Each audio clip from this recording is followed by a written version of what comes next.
Pada kesempatan kali ini, untuk last week dari Mentorship, Host Championship Season 5, saya akan mencoba memaparkan hasil transaksi saya dan membedahnya. Bagaimana cara saya in, cara saya out, dan bagaimana cara saya untuk menentukan saham-saham apa saja yang saya tradingkan. Nah, sebelumnya, saya ingin memperlihatkan salah satu video yang sudah saya buat, itu berikut. Apakah sudah terlihat? Udah, Mas Iban? Baik, nah di sini saya akan mencoba eh, sharing dan memperlihatkan kepada teman-teman bagaimana cara saya trading ketika menggunakan running trade dan bolak-balik menu stock order dan watchlist seperti itu. Pertama-tama berikut. Nah, ini menu running trade saya cek waktu itu. Ini sudah sesi 2 waktu tanggal 30 Agustus kemarin, dan di sini kenapa saya membeli range? Kenapa saya memantau range? Karena pertama-tama lihat bahwa kenaikannya sudah eh, naik sekitar 20% ya di sini. Nah, otomatis di sini terlihat bahwa saham range sendiri itu daya belinya sedang cukup besar. Karena bisa kita lihat bahwa dalam satu hari aja naiknya bisa sampai 20%. Nah, di sini itu waktu itu posisinya lagi turun dulu, turun dari angka araknya. Karena araknya itu sekitar 2130 atau 40 kalau nggak salah. Nah, di situ dia belum kuat untuk menghabiskan offer dari angka araknya. Nah, oleh karena itu di sini saya pantau dulu.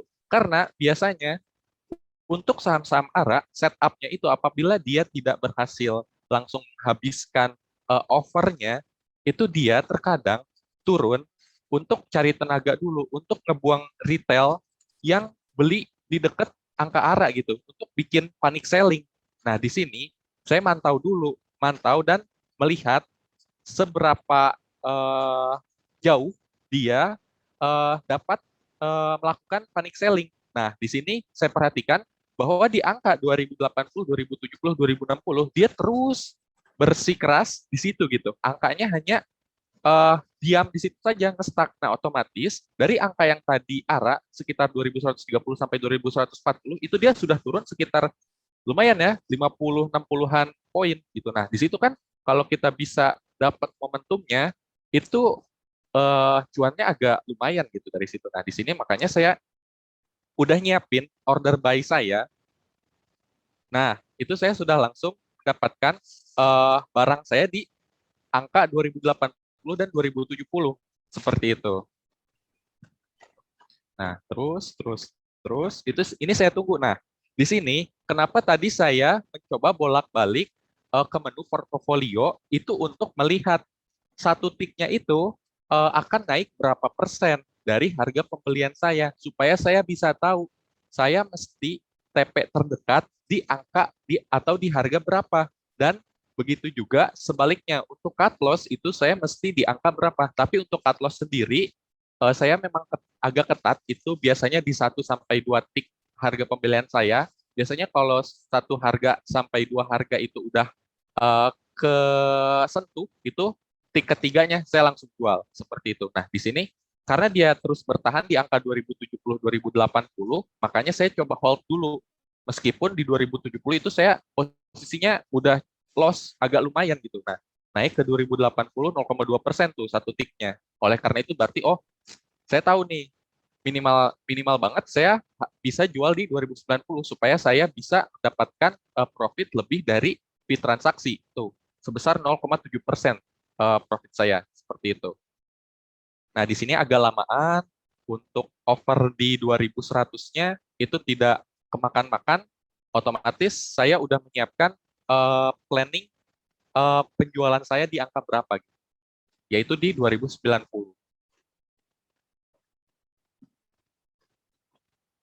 Nah, tunggu beberapa lama langsung saya jual. Begitu 2090-nya sudah habis. Nah, langsung kejualkan. Nah, berikutnya itu ada di saham BNBA. Nah, di sini saya melihat running trade, toys, semacamnya. Nah, tapi kan karena saya juga sudah mempunyai watchlist recent stock view, yaitu BNBA salah satunya. Dan saya tahu BNBA pada hari itu naiknya cukup tinggi. Itu sekitar 10 atau belasan persen pada hari itu.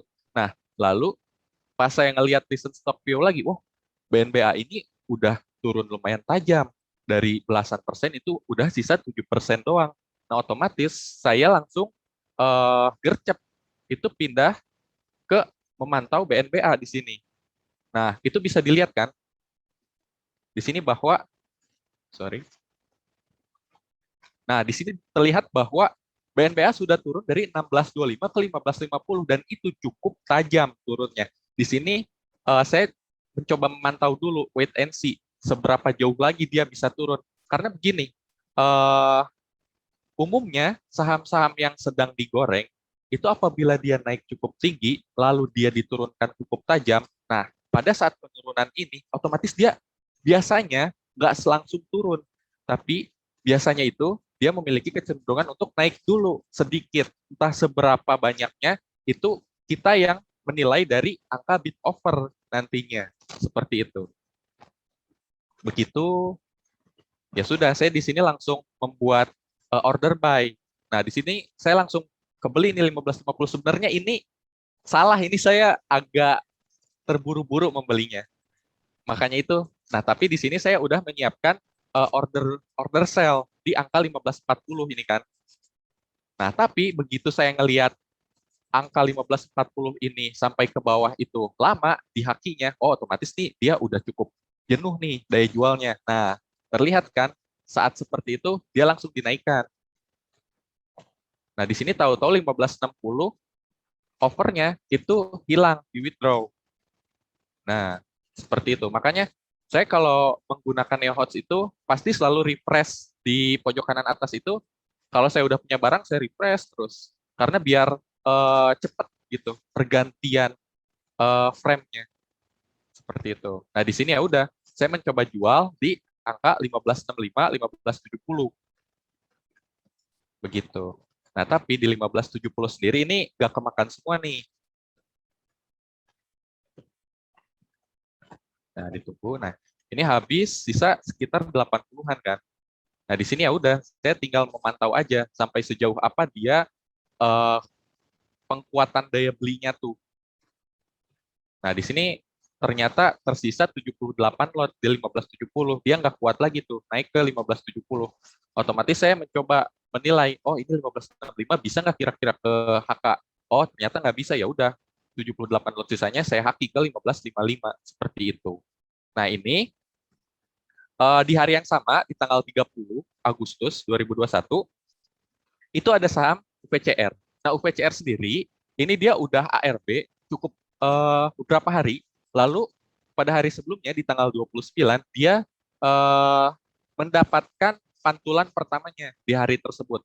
Otomatis, oh, saya berpikirnya di situ bahwa pasar menilai UPCR pada tanggal 29 Agustus kemarin itu menilai daya belinya masih cukup besar. Otomatis UPCR sendiri saya masukkan ke watchlist untuk saya tradingkan di keesokan harinya. Nah, ini terlihat bahwa saya belinya di 90521. Seperti yang sudah saya sampaikan, kalau kalau kita mau scalping itu usahakan membelinya saat saham tersebut uptrend. Nah, uptrendnya seperti apa? Uptrendnya saat early uptrend. Nah, karena saya menggunakan candle 5 menitan pada chart saya, otomatis 90521 ini merupakan angka awal, jam-jam awal candle 5 menitan terbentuk. Itu yang dinamakan early uptrend. Nah, di sini saya melihatnya bahwa pada saat hari itu saham UPCR bidnya tidak kejebol gitu. Angka 482-nya otomatis, oh saya berpikirnya ini daya daya jualnya udah jenuh. Saya sudah bisa beli di sini. Ini kemungkinan pantulannya sangat besar karena 482 tidak terjebol pada guyurannya. Otomatis saya beli 484 dan jual pada angka 492, 494. Nah, itu transaksi pertama. Ini transaksi kedua nih di 446. Ini transaksi yang pertama, sorry. Yang tadi yang kedua. Nah, di sini ini merupakan awal awal dari pantulan yang keduanya. Nah, saya melihatnya waktu itu UPCR sendiri tanggal 29-nya naik, tapi tanggal 30-nya turun terlebih dahulu. Nah, Saya biasanya menilai bahwa kalau saham-saham yang daya belinya masih cukup tinggi pada hari sebelumnya, bisa saya pantau dulu. Tapi saya nggak langsung beli nih. Saya melihat pergerakan bid offer-nya terlebih dahulu. Kalau bidnya bisa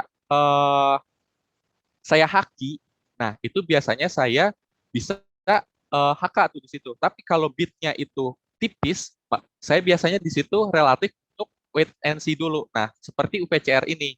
Makanya saya baru beli di 446 karena di 444-nya itu dia tidak tertembus seperti itu. Dan ini salah satu transaksi loss saya pada hari itu. Jadi waktu itu saya beli di 11.35 dan 11.30. Tapi karena saya di situ melihatnya bahwa oh ini BEPS ini eh, masih bisa gitu. Karena dia tekanan jualnya masih cukup rendah pada saat saya lihat. Tapi ternyata bandar berkehendak lain gitu.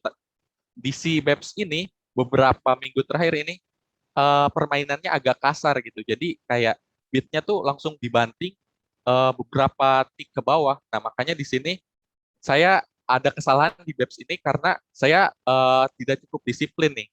Saya lupa akan polanya gitu. Nah, dari situ ya sudah karena saya sudah belajar dari tanggal 30 Agustus ini, jadi pas besokannya ada BEPS sedang digoreng itu, oh saya tahu nih kalau BEPS sudah naik segini, biasanya dibantingnya agak kasar, seperti itu. Ini untuk eh, breakdown dari video yang sudah saya buat. Nah, saya mau presentasikan. Nah, pertama mengikuti saham yang uptrend pendek. Ini ada saham Dian yang sudah saya transaksikan pada hari Selasa, tanggal 14 September 2021. Terlihat bahwa saya membelinya di 9.0518. Nah, biasa kan saya menggunakan candle 5 menitan untuk patokan eh, saya beli gitu, supaya membantu saya eh, kapan saya harus beli saham tersebut. Nah, di sini bisa kita lihat untuk time frame sempit dan time frame luasnya. Di sini bahwa saham Dian sendiri sudah eh, mendapatkan ARB beruntun gitu beberapa hari. Seperti yang sudah saya bilang, saham-saham yang ARB itu nggak melulu bakal terus turun. Pasti suatu saat ada waktu di mana dia akan memantul gitu. Nah, salah satunya adalah di saham Dian ini gitu. Ini pada tanggal 14 September kemarin. Nah, pada saat ini dilihat di time frame luasnya, di time frame daily bahwa dia sudah 1, 2, 3 kali pada hari itu turunnya ARB-nya. Nah, pada saat 14 Septembernya baru saya masukkan watchlist gitu. Mengalami pantulan dan beberapa hari ke belakang sedang ramai, daya belinya sedang besar. Ini terlihat di tanggal 14, 13, 12, tanggal 9. Tanggal 9 kan dia udah mau arah tuh. Berarti oh saya tahu kalau saham Dian ini dia beberapa hari ke belakang masih daya belinya masih cukup tinggi karena pernah hampir menyentuh ARA, tapi dia di ARB-kan. Nah, di sini saya menilainya bahwa oh saham Dian masih cukup potensial karena dia daya belinya masih ramai. Nah, kenapa saya beli di 9.0518? Karena dia early uptrend, bisa dilihat di sini. Nah, candle kedua kan saya belinya 9518, otomatis nih di harga 96. Nah, tapi perlu diperhatikan kenapa saya di sini saya nggak beli max cash nih. Karena saya agak agak ini juga agak takut juga, agak fear nih di sini karena dia naiknya udah cukup signifikan candle keduanya dari 90 ke 96. Makanya di sini kalau ada saham yang early uptrend tapi dia masih eh sorry, kalau dia early uptrend tapi naiknya udah cukup banyak, biasanya saya nggak beli banyak-banyak. Saya cukup sepertiga atau setengah dari jumlah lot maksimal yang bisa saya beli. Oleh karena itu, saya beli Dian waktu itu, bertransaksi Dian.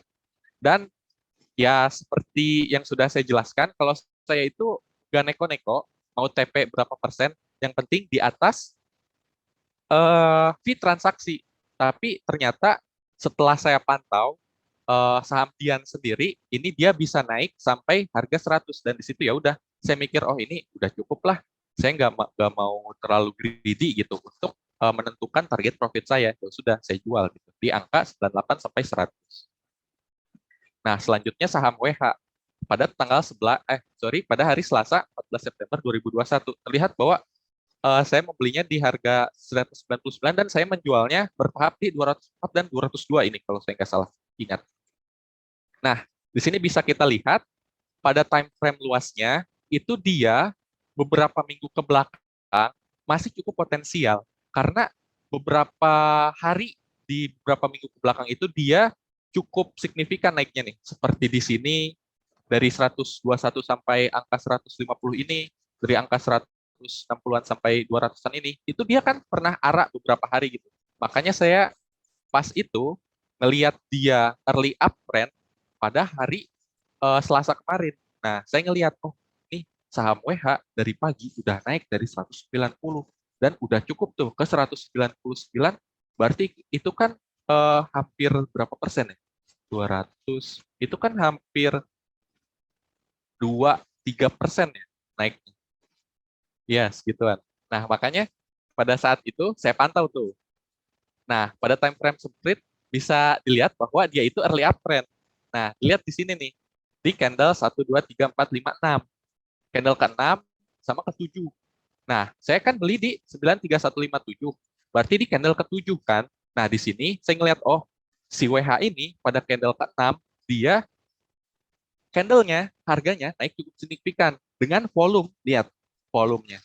Dia volumenya itu berkali-kali lipat dari candle sebelumnya. Otomatis, oh ini menandakan dia early uptrend. Dia ingin naik nih. Karena volumenya udah berkali-kali lipat. Nah, dari situ saya pantau pergerakan harganya. Tapi saya masih agak takut gitu untuk masuk. Karena bisa kita lihat di time frame agak luasnya, itu beberapa hari sebelumnya itu kurang liquid kan.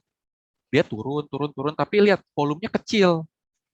Itu juga seingat saya, pada beberapa hari sebelumnya, bidnya itu tipis-tipis. Makanya saya nggak berani masuk banyak-banyak di WH ini. Dan diperhatikan, saya kalau melihat ada saham yang transisi fraksi dari fraksi 1 ke fraksi 2, dari fraksi 2 ke fraksi 5, itu perlu diperhatikan bahwa kita kalau mau HK itu sebisa mungkin harga serendah mungkin. Harga serendah mungkinnya itu berapa? Pada transisi 1 ke 2. Nah, otomatis di harga 200 sampai 198 saja kalau mau beli. Kalau di atas itu saya sarankan jangan HK. Kalaupun dia udah naiknya, meskipun dia baru naik, itu ada kemungkinan dia mau turun dulu karena biasanya angka-angka transisi fraksi itu bisa disebut sebagai support psikologisnya dia. Jadi angka-angka cantik kayak transisi fraksi itu biasanya dia nggak agak cukup sulit ditembusnya. Makanya di situ saya belinya di harga 199 dengan hanya 1000 lot gitu waktu itu. Itu hampir sepertiga seperempatnya yang bisa saya beli dari harga maksimalnya seperti itu.